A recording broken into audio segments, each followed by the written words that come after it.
বিসমিল্লাহির রহমানির রহিম। তাবারাকাল্লাযী বিয়াদিহিল মুলক। তাবারাকাল্লাযী, বরকতপূর্ণ সেই আল্লাহ যার হাতে রয়েছে সারা পৃথিবীর একচ্ছত্র সমস্ত কিছুর মালিকানা। মালিকানা কার হাতে? আল্লাহর হাতে, তাই তো? আল্লাহর হাতে। এখানে একটা মজার জিনিস জেনে যান, সেটা হচ্ছে আচ্ছা, আরবিতে ইয়াদুন শব্দের অর্থ কি? হাত, তাই তো?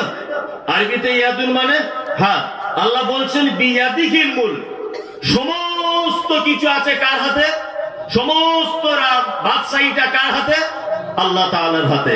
তার মানে আল্লাহর হাত আছে, এটা প্রমাণ হয়। তবে যদি বলেন হাতটা কেমন, যেমন তেমন। কিছু কিছু মানুষ বলছে না আল্লাহর কোনো আকার নেই, বলছে না? বলছে আল্লাহর আকার নেই। আল্লাহ নিজে বলছেন যে কুল্লু মান আলাইহা ফান ওয়া ইয়াবকা ওয়াজহু রাব্বিকা যুল জালালি ওয়াল ইকরাম। পৃথিবীর সমস্ত কিছু ধ্বংস হয়ে যাবে, ওয়া ইয়াবকা, শুধু বাকি থেকে যাবে ওয়াজহু, আল্লাহর চেহারাটা। এটা একটা হলো। দুই, সামিউন বাসীর, তিনি দেখতেও পান শুনতেও পান। পাঁচ, আল্লাহ তাআলা জাহান্নামীদেরকে জিজ্ঞাসা করবে, জাহান্নামকে জিজ্ঞাসা করবে, ইয়াউমা নাকুলু লিজাহান্নাম হালিম তালাত ওয়া তাকুলু হাল মিন মাজিদ। জাহান্নামকে জিজ্ঞাসা করবে তোমার কি আরো কিছু মাল লাগবে, আরো কিছু লাগবে? তো বলছে যদি কিছু থাকে, আল্লাহ বলছে তাহলে নিজের পা দিয়ে দিই। তখন বলছে যে যথেষ্ট, আর লাগবে না কিছু। তার মানে পাও আছে, আছে তো? কেমন? যদি বলেন কেমন, এই জায়গাতে কারণ কোনো কথা নেই, যেমন তেমন, যেমন তেমন। সমস্ত কিছুর ক্ষমতা কার হাতে? আল্লাহর হাতে। এবার আপনাকে একটা মজার কথা বলে দিই। কিছুদিন আগে আল্লাহর একটা আযাব এসেছিল। আযাবটার নাম হচ্ছে আমফান ঝড়। এটা বীরভূমের লোক বুঝতে পারবে না। মানে আল্লাহ যে কত আমাদের প্রতি দয়া করেছেন, এটা আপনি অবাক হবেন। বঙ্গোপসাগরে যখনই দেখবেন ঘূর্ণিঝড়ের সংবাদ দেয় আপনার আবহাওয়া দপ্তর থেকে, বারবার একটা কথা বলে, হুগলি, 2 চব্বিশ পরগনা, কলকাতা, 4টে জেলা মানুষ সাবধানে থাকবেন। একবারও বলে না বীরভূম, বর্ধমান, মালদা, মুর্শিদাবাদ, দিনাজপুর, কুচবিহার, আলিপুরদুয়ার, এই দিকের লোক সাবধানে থাকবেন, একবারও বলে না। কারণ বঙ্গোপসাগর থেকে ঘূর্ণিঝড়টা সৃষ্টি হওয়ার পরে যখন উঠে যায়, তখন হুগলি, 24 পরগনা, কলকাতা ওভারটেক করেই পাশে পড়ে যাচ্ছে সুন্দরবন। সুন্দরবনের ভিতরে ঝড় ঢুকে গিয়ে একেবারে লড়াই শুরু হয়ে গেল আগাছার সঙ্গে। ওই ঝড় যদি বীরভূমে ঢুকিয়ে দেওয়া হতো, মাটির বাড়িগুলো 12:30 বেজে যেত, একটা মানুষ বাঁচত না। বাস্তব? আল্লাহ ভাববেন যে বীরভূম বর্ধমানের প্রতি দয়া করেছেন।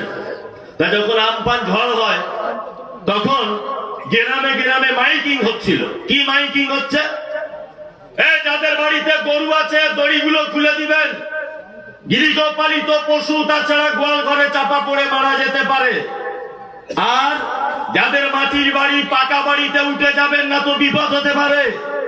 সবকিছু, আমিও বাড়িতে আছি, মনে মনে ভাবছি তাহলে আমার তো পাকা বাড়ি, গরিব 2-4টে মানুষকে ডেকে এনে আমার বাড়িতে অন্তত আশ্রয় দিই। তারপরে মাইকিং করছে বিডিও অফিসের তরফ থেকে, আপনারা কোনো টেনশন করবেন না, রাজ্য সরকার 60,000 পুলিশ মোতায়েন করেছে মোকাবেলা করার জন্য, আর কেন্দ্র দিয়েছে আরো 60,000। মনে মনে বলছি পাগলা তো আর গাছে ধরে না, পাগল গাছে ধরে? গাছে ধরে না। সমস্ত ক্ষমতা কার হাতে? আল্লাহ, আল্লাহ, আল্লাহ। আল্লাহর হাত আছে, এটা প্রমাণ হলো। আমাদের মাঝে আল্লাহর নবী নিয়ে একটু দ্বিমত রয়েছে। দ্বিমত রয়েছে না? মনির বইটা দাও তো। দ্বিমত রয়েছে না? রয়েছে। আল্লাহ নিরাকার এক শ্রেণীর মানুষ বলছে, আর এক শ্রেণীর মনির বলছে নবী নূরের তৈরি, বলছে না? নবী আর আল্লাহ নিয়ে দ্বন্দ্ব মিটেছে? এখনো পর্যন্ত মিটেনি। আসলে আমার মাথাতে ঢুকছে না যে কেন মানুষ সত্যকে অস্বীকার করে, কেন সত্যকে অস্বীকার করে। আপনাকে একটা কথা মাঝখানে বলে রাখছি। আচ্ছা, হযরত মুহাম্মদ সাল্লাল্লাহু আলাইহি ওয়াসাল্লাম শেষ নবী, এই ব্যাপারে আপনাদের কারো আপত্তি আছে? কারণ নেই তো? নেই। আচ্ছা, হযরত মুহাম্মদ সাল্লাল্লাহু আলাইহি ওয়াসাল্লাম জন্মগ্রহণ করেছিলেন কোন দেশে? আরব। আর যে শহরটায় জন্মগ্রহণ করেছিলেন তার নাম মক্কা, তাই তো? আচ্ছা, পৃথিবীর এত জায়গা থাকতে মক্কাতে কেন জন্মগ্রহণ করানো হলো? এটা কি কোনোদিন ভেবেছেন? দেখেননি।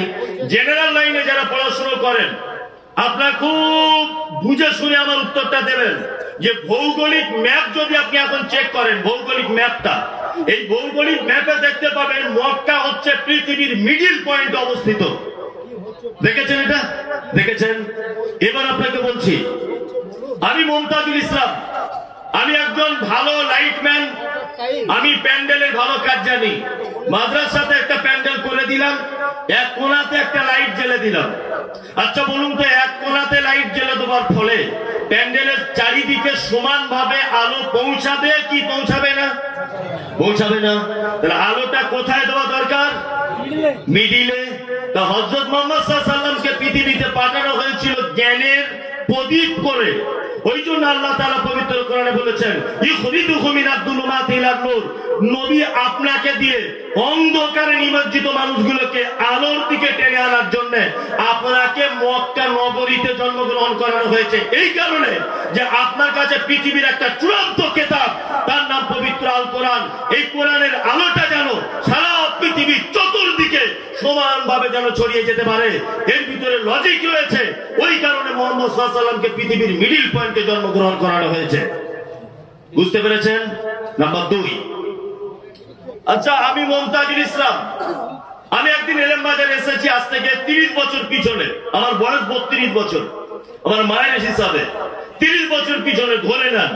তা আমি এলেম বাজারে ঢুকে দেখলাম যে চারিদিকে মানুষ তাস খেলছে, কেউ বসে গাঁজা টানছে, কেউ নারী পুরুষ একেবারে বেহায়ার মতো বসে আছে। তা আমি আমার গাড়ি ড্রাইভারকে বলছি, দেখো মনি, এই এলেম বাজারটা পুরো অন্ধকারে ছেয়ে গেছে। আচ্ছা বলুন তো, এখানে আমি অন্ধকার বলতে কি বোঝালাম? যে এলেম বাজারে একদম লাইট পোস্ট নেই, এটা বোঝালাম? কি বোঝালাম? কি বোঝালাম? যে এলেম বাজারে একটাও শিক্ষিত মানুষ নেই, এখানে শিক্ষার অভাব, তাই না? আমরা অনেক সময় বলি না যে অমুক গ্রামটি একেবারে অন্ধকার। অন্ধকার মানে আমরা এটা বোঝাই যে লাইট টাঙানো নেই, এটা নয়। মানে এখানে শিক্ষিত মানুষ নেই। হযরত মুহাম্মদ সাল্লাল্লাহু আলাইহি ওয়াসাল্লামকে নূর বলা হয়েছে এই কারণে যে ওনার কাছে একটা লাইট, একটা জ্যোতিময় কিতাব দেওয়া হয়েছিল, যে কিতাবের কারণে অশিক্ষিত জাতিরা রাতের বেলা শুতে হতো নিজের স্ত্রীর কাছে হলেও হবে, নিজের বইনের কাছে হলেও হবে, নিজের বেটির কাছে হলেও হবে। যে মানুষের মাথার কুলিতে মদ পান করত মানুষ, মৃত মানুষগুলোকে তারা কি করত? বাড়িতে রেখে দিত, তার সামনে পূজা করত। রাতের বেলা যৌবনের ক্ষুধা যদি মিটানোর প্রয়োজন হয়, আপন বেটিকে দিয়ে মেটাতো। এই রকম এক অন্ধকারে নিমজ্জিত জাতির কাছে হযরত মুহাম্মদ সাল্লাল্লাহু আলাইহি ওয়াসাল্লামকে পাঠানো হয়েছে। আরে জিলাপি হুজুর বলছে যে নবীকে নূর দিয়ে তৈরি করা হয়েছে। কি বলছি বুঝতে পারছেন না? এই হুজুর বলছে কি? বলছে নবীকে নূর দিয়ে তৈরি করা হয়েছে। জি না, এই নূরের কথা বলা হয়নি। আল্লাহ সুবহানাহু ওয়া তাআলা তারপরে রাতে বলছেন, ওয়া আলা কুল্লি শাইইন কাদির। কাদির মানে হচ্ছে ক্ষমতাবান, মারাত্মক ক্ষমতাবান। পৃথিবীর সমস্ত জিনিসের উপরে ক্ষমতা কে রাখেন? আল্লাহ, আল্লাহ, আল্লাহ।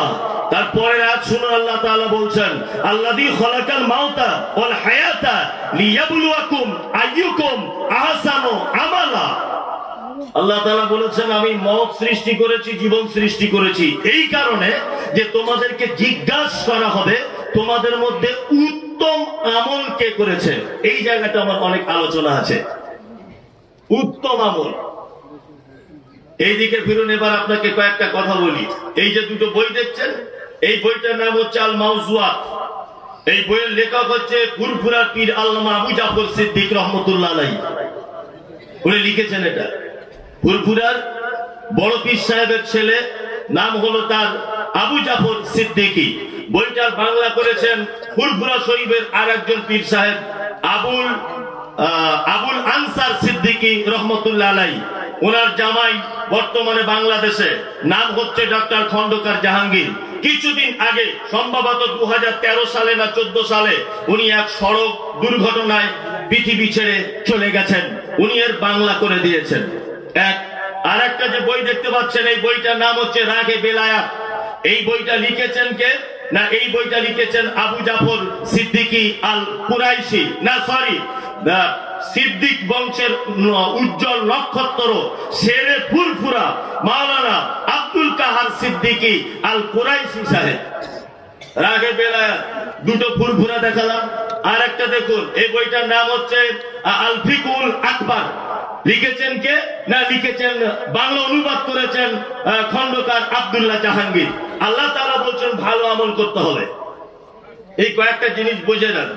এগুলো যারা এই মুহূর্তে যারা আহলে হাদিস বলে দাবি করছে, এদের একেবারে ফরজ হয়ে গেছে। ফরজ অনেক আগে হয়েছে, আজকের ডেটে আরো ফরজ হয়ে গেছে।